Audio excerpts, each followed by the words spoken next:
দল হিসেবে আওয়ামী লীগের বিচারের জন্য আদালতে আবেদন করা হয়েছে। রাজনৈতিক দলসমূহ আগামী নির্বাচন সামনে থাকলেও ফ্যাসিবাদ নির্মূলের প্রশ্নে তারা ঐক্যবদ্ধভাবে আওয়াজ তুলবে এবং আদালত যেমনিভাবে বিভিন্ন ধরনের ভয় ভীতি চাপ এবং প্রতিকূল পরিস্থিতি উপেক্ষা করেও তারা একটি সাহসী এবং যুগান্তকারী রায় দিয়েছে। আগামীতেও তা আমরা এই ফ্যাসিবাদ নির্মূল করার ক্ষেত্রে দল হিসেবে আওয়ামী লীগ তার প্রধান সহযোগী জাতীয় পার্টি সহ অন্যান্য ফ্যাসিবাদের দোসরদের বিরুদ্ধেও আমরা একটা দৃষ্টান্তমূলক এবং জন আকাঙ্ক্ষার রায় আমরা পাবো বলে আমরা প্রত্যাশা করছি। একই সাথে আমরা বলতে চাই, শেখ হাসিনা এবং আসাদুজ্জামান খান কামাল দুইজনের ফাঁসির রায় হয়েছে। সাবেক পুলিশ প্রধান আইজিপি আব্দুল্লাহ আল মামুনের যাবজ্জীবন কারাদণ্ড হয়েছে, 5 বছর কারাদণ্ড হয়েছে।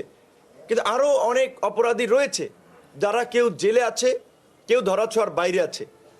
অনেককে গণ অভ্যুত্থানের পরে নিরাপদে দেশ থেকে পার করে দেওয়া হয়েছে। আমরা চাই সকল অপরাধীদেরকে দেশে ফিরিয়ে এনে বিচারের মুখোমুখি করা হোক এবং শেখ হাসিনার রায় কার্যকর করার জন্য ভারতের সাথে আলাপ আলোচনা দিন দরবারের মাধ্যমে শেখ হাসিনা সহ ভারতে পালিয়ে থাকা এই গণহত্যার জড়িত এবং গণহত্যার দোসরদেরকে ফিরিয়ে এনে বিচারের মুখোমুখি করা হোক।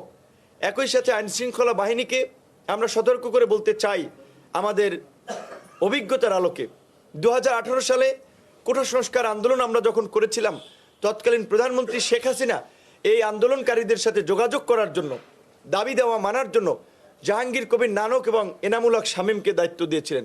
তারা আমাদের সাথে গল্পের ছলে বলেছে যে 1/11-এর সময় তারা কিভাবে বৈঠার তাণ্ডব চালিয়ে দেশকে একটা অরাজক পরিস্থিতির দিকে নিয়ে গিয়েছিল এবং কিভাবে নাশকতা করে সীমান্ত দিয়ে আপনার সিম পাল্টে সীমান্তের ওই পার চলে গিয়েছেন এবং আমাদের প্রতিবেশী দেশের প্রশাসন তাদেরকে প্রোটেক্ট করেছে। এবং প্রত্যেকটা কর্মসূচিতে সেই সময় যুবলীগের নেতা জাহাঙ্গীর কবির নানক এবং মির্জা আজম, জামালপুরের যে মির্জা আজম যুবলীগের একজন সভাপতি, একজন সেক্রেটারি ছিলেন, তারা এই ছাত্রলীগ যুবলীগ আওয়ামী লীগের কর্মীদের যে নাশকতা লগি বৈঠার তাণ্ডব করে আবার সীমান্ত দিয়ে নিরাপদ ওই পার চলে যেতেন।